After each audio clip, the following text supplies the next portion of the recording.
Tema kita hari ini adalah mengenal fasilitas perpajakan di kawasan ekonomi khusus atau kita sebut KEK. Kawasan ekonomi khusus adalah atau sering disebutnya KEK Ya. merupakan kawasan dengan batas tertentu di dalam wilayah Indonesia yang ditetapkan untuk menyelenggarakan fungsi perekonomian dan memperoleh fasilitas tertentu. Tujuan utamanya itu mendorong investasi, kemudian meningkatkan ekspor, menciptakan lapangan pekerjaan seperti itu, dan mempercepat pertumbuhan ekonomi di daerah KEK. Kak Usul, sekarang kita masuk ke topik yang paling sering dibahas nih Kak, tentang tax holiday dan tax allowance. Sebenarnya sama-sama fasilitas ya, dua-duanya antara tax holiday sama tax allowance. Kalau tax holiday itu berarti pengurangan PPh badan itu sampai 100% dalam jangka waktu tertentu tergantung jumlah investasinya. Kalau tax allowance itu pengurangan penghasilan netonya sampai 30% dari jumlah nilai penanaman modalnya dia. Kalau di KEK ini jangka waktu fasilitasnya itu lebih menarik dibandingkan tax holiday umum yang secara umum ya. Contohnya gimana tuh Kak? Kok lebih menarik?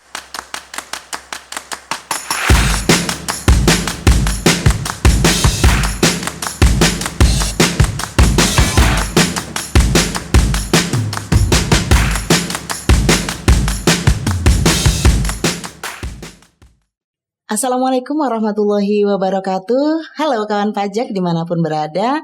Selamat datang kembali di podcast Katalog Gue, podcastnya Kanwil DJP Banten, tempat kawan pajak semua bisa sharing, diskusi, dan curhat terkait peraturan dan ketentuan perpajakan terbaru. Masih dengan saya Nuraini, penyuluh pajak ahli muda di Kanwil DJP Banten. Kawan pajak semua, di episode kali ini kita akan membahas topik yang sangat menarik, khususnya mungkin untuk kawan pajak yang bergerak di bidang investasi, perpajakan, industri maupun kawasan ekonomi. Nah, tema kita hari ini adalah mengenal fasilitas perpajakan di kawasan ekonomi khusus atau kita sebut KEK. Nah, mungkin kawan pajak semua akan banyak yang bertanya nih, apa sih sebenarnya KEK itu? Atau kemudian kenapa sih pemerintah kok memberikan fasilitas pajak khusus? Kemudian juga barangkali apa saja keuntungan bagi pelaku usaha dan bagaimana mekanisme pemanfaatannya. Untuk membahas itu semua sudah hadir dua narasumber yang luar biasa pada podcast kali ini. Saya perkenalkan yang pertama ada Kak Bambang, penyuluh pajak ahli muda dari KPP Pratama Tiga Raksa. Halo Kak Bambang, bagaimana kabarnya? Baik, kawan pajak, Bu ini terima kasih sudah mengundang saya di sini. Sip. Dan narasumber yang kedua ada Kak Usul, penyuluh pajak ahli pertama juga dari KPP Pratama Tiga Raksa. Halo Kak Usul, gimana kabarnya? Baik Kak ini. Sehat ya? Terima kasih atas kesempatannya bisa duduk di sini. Sama-sama, terima kasih juga atas kehadiran kedua narasumber. Nah, sesuai dengan tema yang tadi saya sebutkan di awal nih, Kak Bambang dan Kak Usul. Pertanyaan pertama untuk Kak Bambang aja ya. Sebenarnya apa sih Kak yang disebut dengan kawasan ekonomi khusus atau KEK ini? Baik, jadi gini, kawasan ekonomi khusus adalah atau sering disebutnya KEK ya, merupakan kawasan dengan batas tertentu di dalam wilayah Indonesia yang ditetapkan untuk menyelenggarakan fungsi perekonomian dan memperoleh fasilitas tertentu. Nah, tujuannya apa sih dengan adanya KEK ini? Nah, tujuan utamanya itu mendorong investasi, kemudian meningkatkan ekspor, menciptakan lapangan pekerjaan seperti itu, dan mempercepat pertumbuhan ekonomi di daerah KEK tersebut berada. Nah, biasanya KEK ini dikembangkan berdasarkan potensi wilayah tertentu nih, misalnya industri manufaktur, pariwisata, logistik, teknologi, hingga pengolahan sumber daya alam. Nah, kebetulan sekali di Banten ini udah ada dua nih KEK. Oh gitu. Di mana itu Kak? Yang pertama itu yang sudah agak lama ini di Tanjung Lesung. Tanjung Lesung. Itu ada KEK Tanjung Lesung. Di sana untuk pariwisata ya, karena memang mungkin potensi pariwisata alamnya bagus di situ. Ya. Terus yang kedua yang terbaru ini KEK di Serpong. Di Serpong. Ya. Jadi memang ini yang terbaru, pendirian KEK yang di Serpong itu. Kalau di Serpong itu edukasi, kesehatan, dan teknologi ya. Jadi beda ya dengan yang di Tanjung Lesung tadi ya Kak. Nah dari penjelasan Kak Bambang tadi, jadi KEK ini berarti semacam kawasan prioritas investasi gitu ya Kak? Iya betul sekali Kak ini. Karena pemerintah ini ingin menarik investor nih. Jadi kalau investor pasti kan mengukur apa sih keuntungan saya invest di sini kan. Iya betul. Makanya diberi berbagai kemudahan nih oleh pemerintah. Kemudahannya itu apa saja sih? Itu dari sisi perizinan, kemudian kepabeanan, lalu lintas barang, dan tentunya fasilitas perpajakan nih. Oh gitu ya. Nah sekarang kalau kita bicara tentang pajak nih di KEK tadi, fasilitas apa saja sih yang biasanya diberikan di KEK? Mungkin Kak Usul bisa memberi jawaban Kak. Fasilitasnya ada cukup banyak Kak ini. Oh banyak ya? Apa aja tuh? Ada fasilitas PPH, atau fasilitas PPN juga yang tidak dipungut, lalu kemudahan kepabeanan dalam hal dia impor barang masuk, terus fasilitas impor barang modal juga, sehingga sampai fasilitas tertentu juga termasuk KEK pariwisata yang ada di Tanjung Lesung tersebut. Gitu. Jadi ternyata fasilitasnya banyak sekali yang Kak Usul ya. Ini mungkin barangkali memang dibuat sangat kompetitif ya, sehingga investor tertarik begitu ya masuk Indonesia ya Kak ya. Betul. Nah Kak Usul sekarang kita masuk ke topik yang paling sering dibahas nih Kak, tentang tax holiday dan tax allowance. Waduh apa itu? Apa sih perbedaannya antara tax holiday dan tax allowance Kak? Sebenarnya sama-sama fasilitas ya dua-duanya, antara tax holiday sama tax allowance. Kalau tax holiday itu ya berarti pengurangan PPh badan itu sampai 100% dalam jangka waktu tertentu tergantung investasi, tergantung jumlah investasinya. Sampai 100% ya. Kalau tax allowance itu pengurangan penghasilan netonya sampai 30% dari jumlah nilai penanaman modalnya dia. Jadi kalau misalnya dia udah dapat dalam laporan keuangannya udah dapat penghasilan itu masih dikurangi lagi 30% dari total jumlah investasinya. Jadi bukan 30% dari penghasilan itunya, tapi 30% dari jumlah investasinya. Dikurangin sehingga nanti PPh yang akan dikenakan atau yang akan terutang dari wajib pajak yang berinvestasi di KEK akan menjadi lebih kecil karena fasilitas tax allowance tersebut. Ini berarti kalau dilihat manfaatnya sepertinya lebih besar manfaat tax holiday ya nggak sih? Sekarang coba kembali ke Kak Bambang, benar nggak kalau tax holiday ini memang manfaatnya lebih besar Kak? Iya, kalau secara nominal biasanya memang manfaatnya lebih besar yang tax holiday ya, karena dia memang 100% free selama jangka waktu tertentu, tergantung jumlah investasi yang ditanamkan di Indonesia ini. Tetapi syarat dan kriterianya juga lebih ketat nih untuk bisa dapat tax holiday kan. Karena memang kan ini fasilitasnya menurut kita wah sekali ya. Iya. Free PPh-nya gitu 100% seperti itu Kak ini. Jadi ya berimbang lah ya Kak Bambang ya. Jadi mungkin manfaat besar tentunya syarat dan kriterianya juga lebih ketat ya. Nah, masih di Kak Bambang nih, di KEK sendiri, apakah fasilitas tax holiday ini berbeda dengan tax holiday secara umum Kak? Iya berbeda. Berbeda ya? Kalau di KEK ini jangka waktu fasilitasnya itu lebih menarik dibandingkan tax holiday umum yang secara umum ya. Contohnya gimana tuh Kak? Kok lebih menarik? Contohnya nih, kalau misalkan kawan pajak nih melakukan investasi mulai dari 100 miliar sampai dengan 500 miliar itu bisa mendapatkan fasilitas ini selama 10 tahun. 10 tahun ya. Lumayan banget. Iya. Terus kalau misalnya investasinya lebih dari 500 miliar sampai 1 triliun, itu lebih panjang lagi Kak ini. Berapa tuh? Bisa sampai 15 tahun. Wah, luar biasa. Dan yang terakhir nih yang paling panjang nih Kak ini. Kalau investasinya lebih dari 1 triliun. Itu bisa manfaatkan tax holiday ini bisa sampai 20 tahun. Waduh, gong banget nih. Gong banget nih ya kan. Bisa sampai 20. Ya, bisa kan. Saya anak nih ya kalau kayak bicara Iya. sampai udah mau kuliah ya. 20 tahun ya. Ya seperti itu. Memang panjang tapi ya seperti tadi yang saya bilang, syarat dan kriterianya juga ketat ya. Luar biasa ya, menarik sekali nih terkait tax holiday ini. Dan tentunya ini sangat membantu cash flow dari perusahaan ya Kak ya. Iya betul. Karena kan pada awal fase investasi ini kan pasti perusahaan membutuhkan biaya yang sangat besar nih. Iya betul. Biaya apa? Biasanya buat pembangunan kan. Misalnya kawasannya itu masih kosong nih, nah harus bangun dulu. Atau misalnya kalau pariwisata kita bikin resort atau bikin hotel seperti itu kan. Iya betul. Kemudian kalau untuk manufaktur setelah gedung dibangun pabriknya atau apa, pasti kan perlu pembelian mesin-mesin untuk berproduksi ya. Betul. Selain itu perekrutan tenaga kerjanya. Gedung ada, mesin ada, pasti perlu orang kan. Iya. Nah, untuk perekrutan tenaga kerjanya dan biaya untuk operasi awalnya nih kayak ini.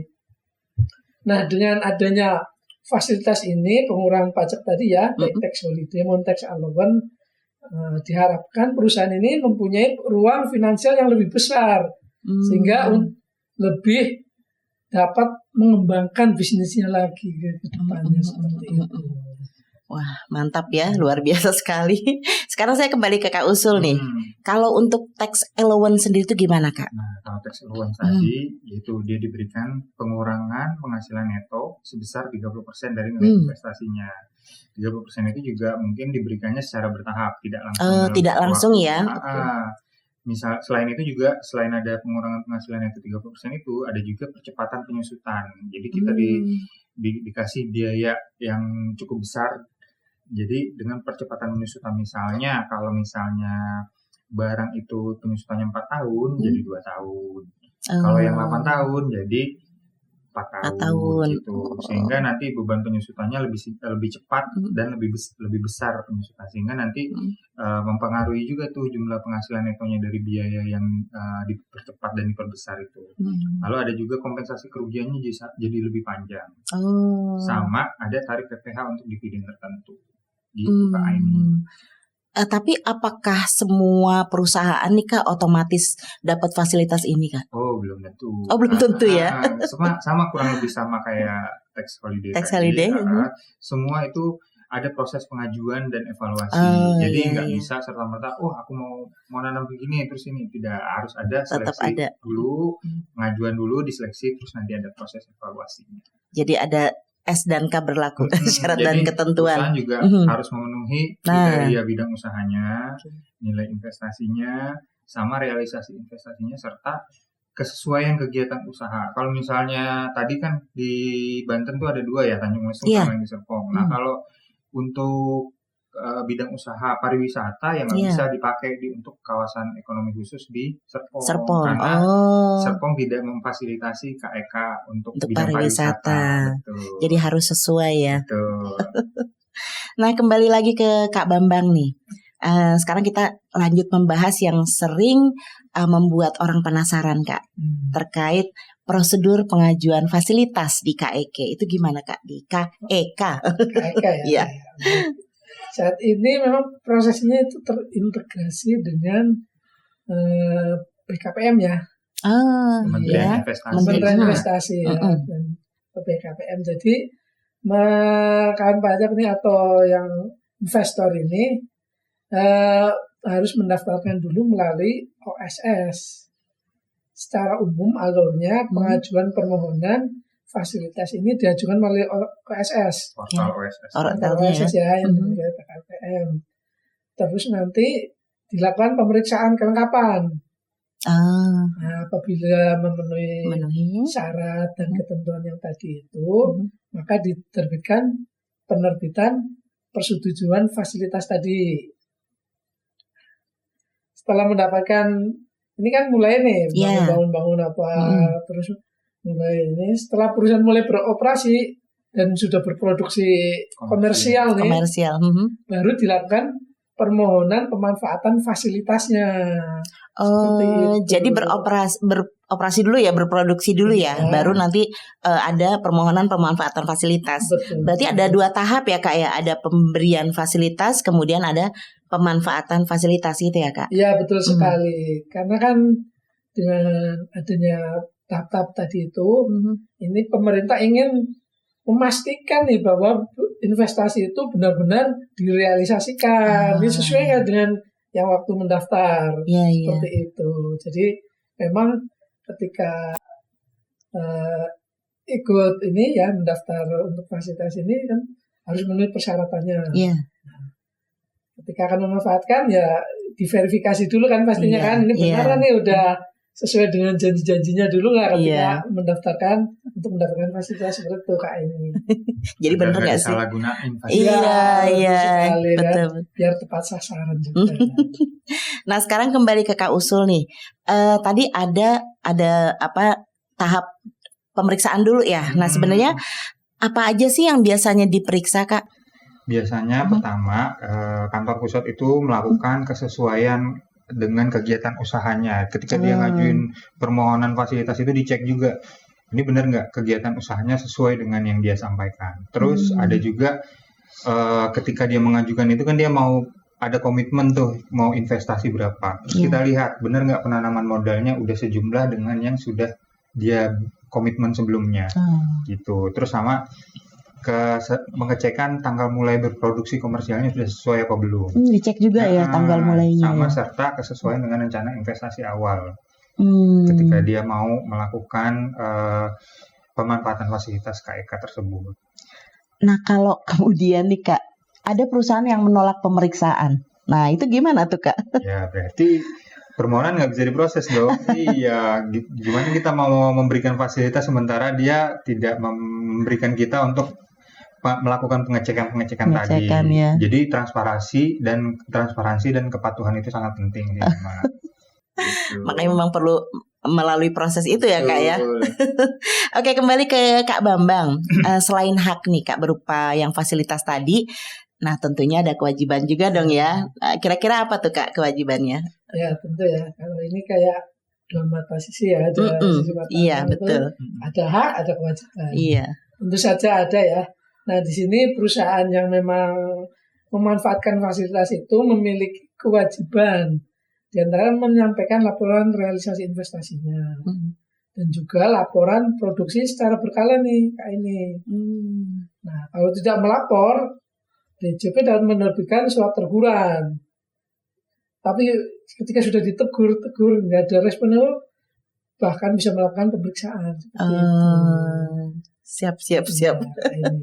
Nah tadi ada hak, ada kewajiban. Nah tentunya ada larangan tertentu juga nggak sih Kak Usul barangkali ya? Ada ya Kak ya. Jadi misalnya dia tuh nggak boleh pakai barang modalnya untuk tujuan lain selain bidang usaha yang dia diajukan sejak awal. Misalnya bidang usahanya teknologi aja, terus kalau kesehatan aja. Sama tidak boleh dia memindah tangankan aset tertentu. Jadi yang kalau emang tujuannya untuk bidang usaha itu untuk bidang usaha itu aja. Terus sama tidak boleh merelokasi usahanya keluar KEK-nya dalam jangka waktu tertentu. Jadi ya dia harus di situ aja terus. Jadi sepanjang masa pemanfaatan fasilitas tersebut. Jadi harus ngikutin larangan itu ya Kak. Betul. Tapi kan yang namanya manusia ya. Kadang-kadang ada naluri untuk melanggar. Aduh. Itu gimana tuh Kak Bambang kalau ada yang melanggar? Nah kalau sampai ada pelanggaran kan pertama pasti kita ituin dulu ya, tegur dulu kan ya. Terus kalau masih tetap tidak mengindahkan teguran tadi ya fasilitasnya bisa dicabut nih. Bisa dicabut ya. Ini, ya. Dan pajak yang sebelumnya mendapatkan fasilitas ini bisa ditagih kembali beserta sanksi-sanksinya kan. Jadi memang kalau memang berniat investasi dan mencari istilahnya penghasilan di sini ya memang harus taat lah ya, karena memang kan ini fasilitasnya sangat besar. yang tadi bilang gong sekali Gong. ya, ya seperti Jor-joran itu. Iya. Jadi ini yang ngeri ya, pajak yang sebelumnya dapat fasilitas ditagih kembali. Iya, ada sanksinya juga, Kak? Ada sanksinya. Beserta juga. sanksinya. Iya, ada sanksinya. Wow. Berarti memang fasilitas ini tuh benar-benar harus dimanfaatkan secara benar dan bertanggung jawab ya, Kak Bambang ya? Iya, betul sekali. Kak, ini kan memang tujuan utama pemerintah adalah menciptakan investasi nyata dan pertumbuhan ekonomi. Iya, Jadi dengan diharapkan adanya KEK ini, pertumbuhan ekonomi di daerah sekitar KEK itu bisa lebih meningkat. Dan tentu saja kan kalau pertumbuhan ekonominya baik, pajak juga nanti akan bertambah juga kan. Iya, betul juga. Kak Bambang, sekarang boleh nggak kita sedikit bahas nih tentang PPN di KEK. Nah, apa sih keuntungan utamanya, Kak? Kalau untuk tadi kan dari segi PPh-nya ya. Iya. Kalau sekarang dari segi PPN-nya, ini banyak transaksi yang di KEK ini mendapatkan fasilitas PPN tidak dipungut tuh. Contohnya apa? Contohnya adalah pemasukan barang modal. Iya. Nah, itu tidak dipungut. Kemudian bahan baku, kemudian jasa tertentu nih, memanfaatkan jasa tertentu, hingga kegiatan logistik dan manufaktur tertentu. Jadi itu tidak dipungut ya PPN-nya, Kak ya? PPN-nya. Oke, sekarang saya kembali ke Kak Usul. Nah, terkait KEK ini nih, Kak. Saya pernah mendengar istilah PP KEK dan PJ KEK. Itu apa sih? Ada nggak hubungannya dengan KEK yang ini, Kak? Betul, ada. Jadi PPKEK sama PJKEK itu sebenarnya adalah dokumen lain dari transaksi faktur pajak yang tidak dipungut. Jadi faktur pajaknya kan 07, tapi pakai bentuknya adalah bukan bentuk faktur pajak secara umum, tapi dokumen lain. Gitu. Nah, PPKEK sendiri itulah merupakan dokumen pemberitahuan pabean untuk barang yang keluar masuk kawasan ekonomi khusus. Sedangkan PJKEK digunakan untuk transaksi jasa atau barang yang tidak berwujud. Jadi dokumen ini merupakan penting karena merupakan dasar pemberian fasilitas perpajakan. Berarti administrasinya juga harus tertib ya, Kak? Betul. Karena jika barang tidak benar-benar masuk KEK atau dokumennya nggak sesuai, maka PPN yang seharusnya tidak pungut bisa jadi wajib dibayar. Oh, ya lagi-lagi kalau tidak sesuai dengan aturan, tidak bisa memanfaatkan itu, bahkan tidak jadi fasilitas. Tidak jadi fasilitas ya, harus bayar ya. Nah, luar biasa ya pembahasan kali ini, Kak Bambang, Kak Usul. Mungkin kawan pajak semua, hari ini kita belajar banyak kawan pajak semua tentang KEK, bahwa bukan hanya kawasan industri biasa, tapi juga ini merupakan strategi pemerintah untuk menarik investasi, kemudian memperkuat daya saing dan menciptakan pertumbuhan ekonomi nasional. Nah, pada sesi kali ini kita juga belajar tentang tax holiday, tax allowance, fasilitas PPN, proses pengajuan hingga kewajiban pelaporan. Ya. Semoga hal ini akan menambah wawasan kita semua ya kawan pajak. Dan untuk kedua narasumber, terima kasih atas sharingnya luar biasa untuk ilmunya hari ini. Terima kasih Kak Bambang, terima kasih Kak Usul. Terima kasih, semoga masyarakat juga mulai memahami fasilitas perpajakan di KEK. Mungkin nanti kalau ada yang berminat bisa tanya-tanya di KPP tempatnya terdaftar. Ya, siap. Dan terima kasih juga untuk kawan pajak yang sudah mengikuti podcast ini sampai akhir. Tapi sebelum saya tutup, untuk kawan pajak semua, jangan lupa follow Instagram Kanwil DJP Banten ya, yaitu @kanwildjp Banten. Sekali lagi @kanwildjp Banten, atau YouTube-nya di Kanwil DJP Banten. Dan juga bisa sosial media dari KPP 3 Raksa apa tuh Kak? Instagramnya adalah @pajak3raksa.